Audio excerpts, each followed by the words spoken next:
Assalamualaikum warahmatullahi wabarakatuh. Perkenalkan, nama saya Ferisa Adila Hidayat dari Teknik Informatika 09. Di sini saya akan mempresentasikan makalah saya yang berjudul Pengaruh Protokol Kesehatan terhadap Penggunaan Kasus COVID-19 di Indonesia. Penurunan kasus COVID-19 di Indonesia telah menjadi topik utama dalam pertimbangan publik dan politik negara. Salah satu faktor pentingnya yang membantu dalam penurunan ini adalah kepatuhan masyarakat terhadap protokol kesehatan. Protokol kesehatan ini mencakup berbagai tindakan seperti memakai masker, menjaga jarak, dan mencuci tangan dengan sabun. Kepatuhan terhadap protokol kesehatan ini juga berdampak signifikan terhadap penurunan kasus COVID-19. Latar belakang dari penelitian ini berfokus pada pengaruh protokol kesehatan terhadap penurunan kasus COVID-19 di Indonesia. Sebagai respon terhadap peningkatan kasus dan kebutuhan perawatan intensif, rumusan masalah utama adalah mengevaluasi keefektifan protokol kesehatan pemerintah Indonesia dalam mencegah penyebaran COVID-19. Tujuan penelitian ini mencakup evaluasi efektivitas protokol kesehatan dan pencarian solusi alternatif. Batasan masalah mencakup faktor-faktor seperti jumlah kasus positif, vaksin, dan keterbatasan data yang tersedia. Dengan demikian, penelitian ini bertujuan untuk memberikan wawasan dalam tentang upaya pencegahan COVID-19 di Indonesia dengan mempertimbangkan konteks dan batasan yang ada.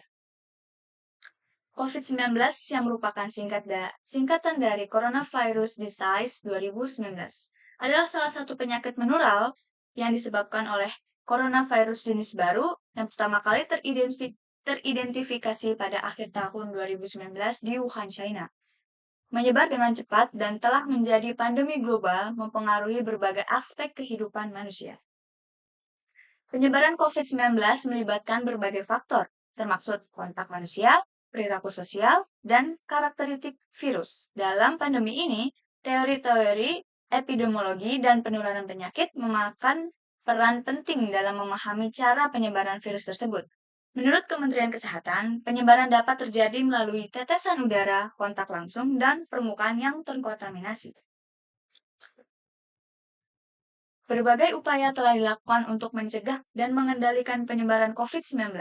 Langkah-langkah tersebut melibatkan isolasi, karantina, vaksinasi massal, dan penerapan protokol kesehatan. Pandemi COVID-19 tidak hanya berdampak pada kesehatan masyarakat, tetapi juga membawa dampak sosial dan ekonomi yang signifikan. Peningkatan tingkat pengangguran, krisis ekonomi, dan ketidakpastian global menjadi konsekuensi serius pada pandemi ini.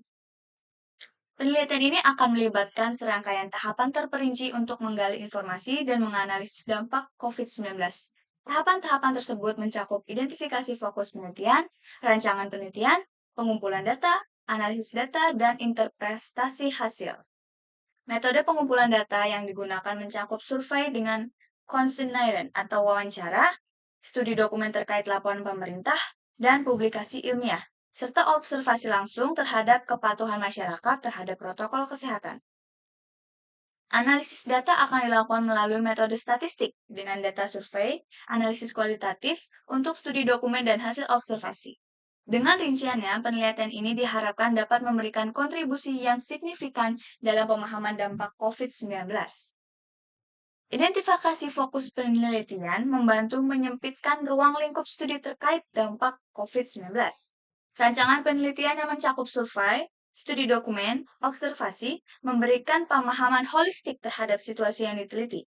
Pengumpulan data melibatkan partisipasi responden, pengumpulan informasi dari berbagai dokumen, dan observasi secara langsung. Dalam melaksanakan penelitian ini, beberapa kendala diidentifikasi seperti kemungkinan kurangnya jawaban lengkap atau akurat dari responden dalam survei dan keterbatasan aksesibilitas serta informasi dalam pengumpulan data di sumber dokumen. Upaya maksimal dilakukan untuk memastikan kualitas dan keakuratan data. Dalam konteks ini, analisis statistik dan pendekatan kualitatif membantu mengatasi kendala tersebut dengan memberikan wawasan mendalam terhadap dampak COVID-19. Pemahaman yang mendalam diperoleh melalui metode analisis komparatif memberikan kontribusi yang signifikan terhadap pemahaman masyarakat tentang pandemi dan upaya penanggulangan yang efektif. Sebagai saran, untuk penelitian selanjutnya, disarankan peningkatan jumlah responden dalam survei guna memperkuat validitas data. Penggunaan metode pengumpulan data inovatif seperti analisis sentimen media sosial dapat memberikan perspektif tambahan terkait sikap dan persepsi masyarakat terhadap pandemi. Selain itu, penelitian mendatang dapat difokuskan pada eksplorasi dampak jangka panjang dan solusi berkelanjutan dalam menghadapi situasi serupa di masa depan. Sekian dari saya, kurang lebihnya mohon maaf, dan terima kasih.